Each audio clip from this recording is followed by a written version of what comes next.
के युग की मैं बात करने जा रहा हूँ, जो कि है रावण बनना भी कहाँ आसान। सभी लोग कहते हैं रावण को अहंकार था, रावण ये था, रावण वो था। तो मैं बता दूं कि रावण बनना भी कहाँ आसान है।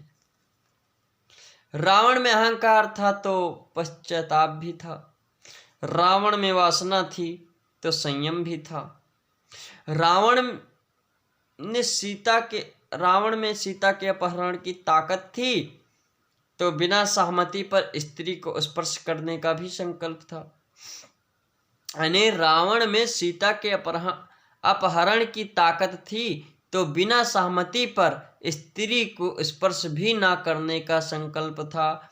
सीता जीवित मिली ये राम की ताकत थी, पर सीता पवित्र मिली ये रावण की मर्यादा थी। राम तुम्हारे युग का रावण अच्छा था, 10 के 10 चेहरे सब बाहर रखता था। और मैं खास बात बता दूं जिससे तन निरोगी रहे, बॉडी फिट तो माइंड हिट। पहला सुख निरोगी काया। जिस व्यक्ति का शरीर स्वस्थ है, रोग रहित है, वह व्यक्ति सबसे सुखी है। संसार के सभी सुखों में निरोगी काया सबसे बड़ा सुख है। यदि शरीर स्वस्थ ना हो तो संसार के सब वैभव आस्वाद फीके हैं।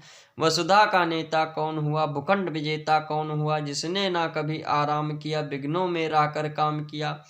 अपना जीवन भले काट लिए हो, लड़कों बच्चों के लिए मेहनत करिए, कसरत करिए, खेती करिए, व्यापार करिए, रोजगार करिए, दिन रात मेहनत करिए, बच्चों को पढ़ाइए लिखाइए, खेल कूद में आगे करिए। बदली हुई परिस्थितियों में अपनी भूमिका तलाशने की ज़रूरत है।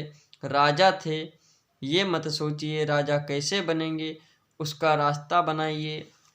बहुत से लोगों को सोचा होगा कि बहुत से लोगों को आप लोगों ने देखा होगा कि वो सोचते हैं कि मैं 500 कमा लेता हूँ, दिन का खर्चा हमारा कुल मिनिमम 500 का है और 500 में कमा लेता हूँ, 400 कमा लेता हूँ, इतने में एडजस्ट हो जाता, तो उतने में ही एडजस्ट करने की कोशिश करते हैं। लेकिन कहने का तात्पर्य यह है कि आज आप 500 कमाते हैं, 250 का खर्चा है, 400 का खर्चा है, कुछ भी है, लेकिन क्या इसी से भव का बेड़ा पार हो जाएगा?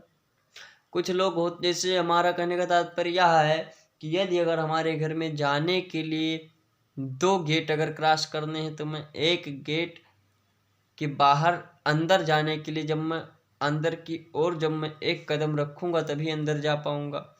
अब मैं अगर दूसरे गेट से अगर मैं अंदर ना हिलूं तो नहीं जा सकता। यानी आगे बढ़ने का प्रयास, अगर मैं आगे बढ़ने का प्रयास ही ना करूं तो आगे मैं कैसे बढ़ सकता हूँ।